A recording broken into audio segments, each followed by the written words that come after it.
Halo pemirsa Facebook VOA Indonesia, apa kabar?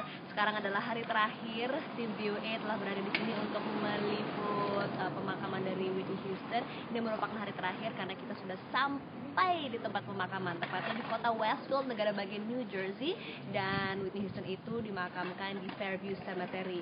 Lokasi pemakamannya adalah sebelah ayahnya sendiri yang telah meninggal tahun 2003 yang bernama John Russell Houston Jr. Seperti dilihat ya di belakang saya, keamanan sangat ketat. Kenapa? Karena keluarga Whitney Houston memohon agar publik dan media menghormati privasi yang mereka inginkan untuk memakamkan sang putri. Nah, sekarang ini saya langsung saja ya menjawab pertanyaan yang datang pertama dari Alvin Dos Santos Ramadan Bagaskara. Waduh, namanya panjang banget, saya panggil Alvin aja kali ya. Oke, di sini dia nanya artis-artis mana saja sih yang hadir dalam penghormatan terakhir bagi Whitney. Nah, oke, Alvin dan juga Ramadan Bagaskara.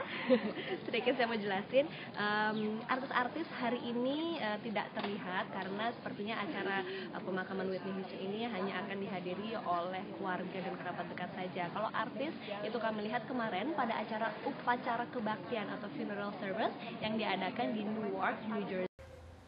Di sekolah dasar kota East Orange inilah tempat Whitney Houston melewatkan masa kecilnya. My mom, she's in love with Whitney Houston, and that was her inspiration.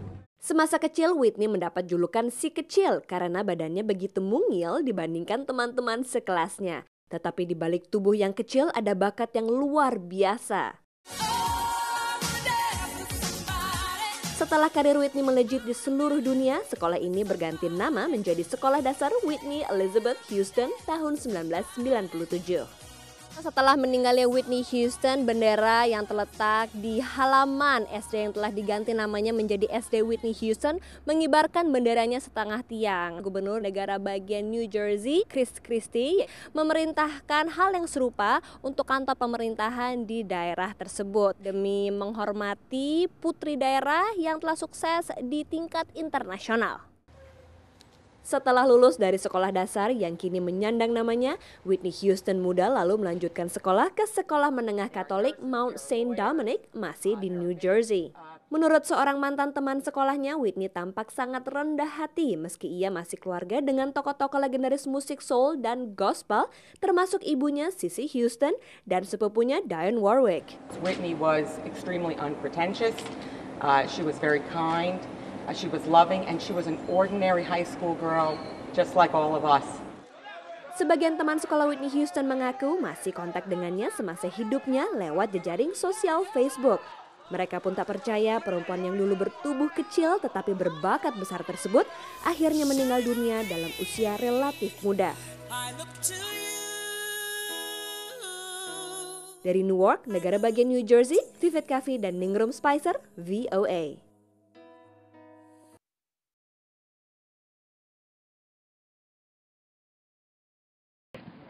Alright, pertanyaan berikutnya dari Yasmin Nurul Ashifa dan Gagah Alif Rahman. Halo Yasmin dan Gagah, apa kabar?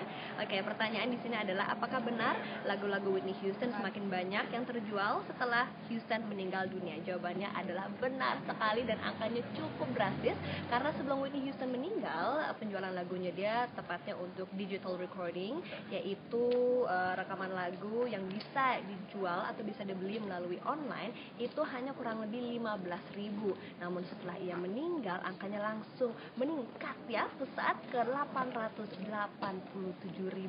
Wow.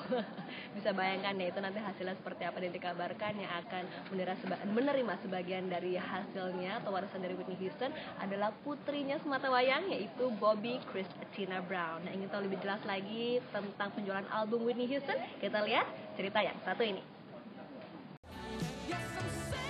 Seperti banyak toko musik di Amerika, toko The Great Escape di Nashville, negara bagian Tennessee, memasang CD mendiang Whitney Houston di etalasenya. I think people want to feel closer to the person, and the closest way to do it is by hearing them sing. It happened with Michael Jackson. It happens, I'm sure it happened even as far back with Elvis and everybody. People just want to, get that close to that artist, and their music is the best way. Dalam beberapa hari saja, stok CD Whitney Houston di toko ini langsung habis terjual.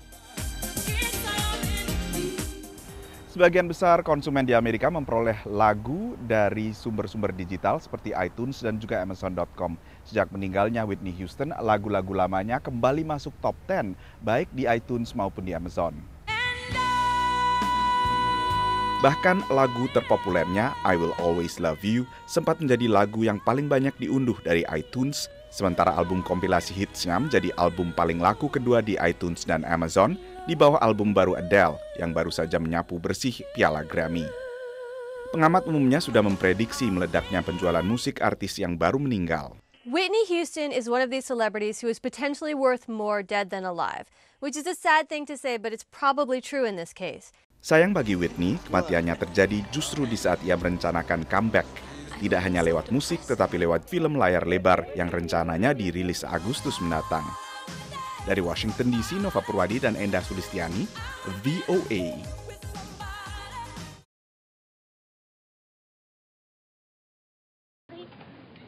Oke, kembali lagi bersama saya Visit Cafe dan juga tim VOA Ningrum Spicer. Kita masih di kota Westfield, negara bagian New Jersey, Amerika Serikat, tepatnya di Fairview Cemetery. Ini adalah pemakamannya Whitney Houston. Di belakang saya itu, dan bisa dilihat ramai dengan media dan penduduk setempat. Nah, ada yang bertanya, Malik Muhammad ya, apakah ada musik pada saat mengiringi Whitney Houston saat dia akan dimakamkan? Jawabannya adalah tidak ada musik. Sangat hening daerah sini. Ini adalah daerah perumahan, dan warga pun yang tinggal di daerah sini mereka harus jalan kaki ke rumahnya karena kurang lebih 500 meter itu diblok oleh pihak keamanan dari Westfield, New Jersey. Oke, itu adalah jawaban untuk Malik Muhammad. Terima kasih atas pertanyaannya. Dan sekarang ini saya ingin menjawab pertanyaan dari Fahri Faisal Anlos. Oke, dan di sini dia bertanya apakah benar Whitney meninggal karena overdosis. Jawabannya kita masih belum tahu, semua masih menjadi tanda tanya.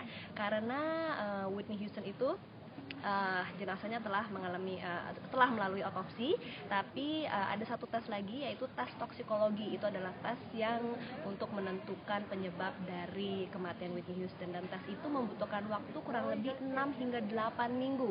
Jadi sampai sekarang kita belum mendapat hasil dari tes tersebut, dan tidak bisa dibilang kalau dia meninggal karena overdosis. Tapi ada satu hal yang pasti, hasil dari otopsi adalah tidak ditemukan illegal drugs atau obat-obatan terlarang di dalam kamar yang terakhir kali ditinggal oleh Whitney Houston, yaitu di The Beverly Hilton Hotel di Los Angeles, California, tepatnya di lantai 4. Sejak 1995 hingga 2002, Alan Jacobs menjadi pengawal pribadi Whitney Houston, bertepatan dengan masa jaya bintang pop yang baru meninggal 11 Februari lalu. It's like living in the eye of a hurricane and constantly trying to fight being pulled into the swirl of activity that surrounds you. Jacobs sendiri mengaku tidak pernah melihat Whitney menggunakan narkoba, tetapi dari kelakuan Whitney, Jacobs bisa menyimpulkan sendiri. Whatever was going on was not something that was in control, and certainly was something that I felt needed to be addressed. Karena isu narkoba ini pula, kedua pihak akhirnya memutuskan untuk menghentikan hubungan kerja mereka. I said, you hired me to do a job, to protect you. I said, but I cannot protect you from yourselves. Berbagai pihak mencurigai kematian Whitney Houston di kamar hotel di Beverly Hills juga masih terkait narkoba. Apalagi beberapa tahun lalu, Houston memang mengakui ia pernah kecanduan kokain dan obat-obat terlarang lainnya. Pihak kepolisian memang membenarkan bahwa memang ada obat-obatan dalam kamar hotel Whitney Houston saat kejadian. Namun obat-obatan ini hanyalah antibiotik dan masih dalam taraf yang wajar. Tentunya pihak kepolisian masih menunggu hasil uji toksikologi yang bisa berlangsung selama beberapa minggu. Bila uji toksikologi akhirnya menemukan adanya bukti penggunaan narkoba, maka polisi bisa mengarahkan penyidikan kepada orang-orang dekat Whitney Houston, termasuk pengawal barunya. Hal serupa terjadi saat kematian Anna Nicole Smith. Kekasih dan psikiater Anna Nicole divonis bersalah memberinya Vicodin. Lalu yang baru terjadi, vonis bersalah atas dokter pribadi Michael Jackson. Dari Washington DC, Nova Purwadi dan Endah Sulistiani, VOA. Bersama tim VOA dari Fairview Cemetery, kota Westfield, negara bagian New Jersey, Amerika Serikat, tepatnya di tempat di mana Whitney Houston dimakamkan di belakang saya ini. Dan dan baru saja iring-iringan mobil keluarga Whitney Houston keluar dari pemakaman yang tadi berlangsung sekitar 1 jam.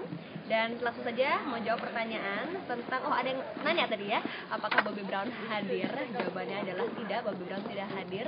Yang hadir dalam pemakaman Whitney Houston yang baru saja selesai beberapa menit yang lalu hanya keluarga terdekat. Yang sudah dipastikan yang hadir adalah ibunya Cissy Houston dan juga putrinya Bobby Christina Brown. Di sini juga ada yang bertanya tentang bagaimana dengan anaknya Whitney, Bobby Christina, dari Chris Susilo. Langsung saja saya jawab pertanyaan dari Chris. Bobby Christina dari ibunya meninggal, dia belum berbicara kepada publik ataupun media. Kemarin pun pada upacara kebaktian dia pun tidak terlihat di hadapan media. Dia benar-benar masih berduka dan dia pun juga dekat sekali dengan neneknya yaitu Cissy Houston, dan kita selalu melihat pada saat berkunjung ke rumah duka maupun kemarin pada upacara kebaktian di gereja, dia selalu di sebelahnya Cissy Houston dan saling mendukung. Oke, dan sekarang ini sekian dulu ya, sudah selesai. Kita harus kembali lagi sekarang ke Washington DC, dan saya Fit Kavi dan juga Ningrum Slicer dan tim VOA yang telah bertugas untuk meliput pemakaman Whitney Houston undur diri dari Westfield, negara bagian New Jersey. Sampai jumpa lagi di liputan berikutnya.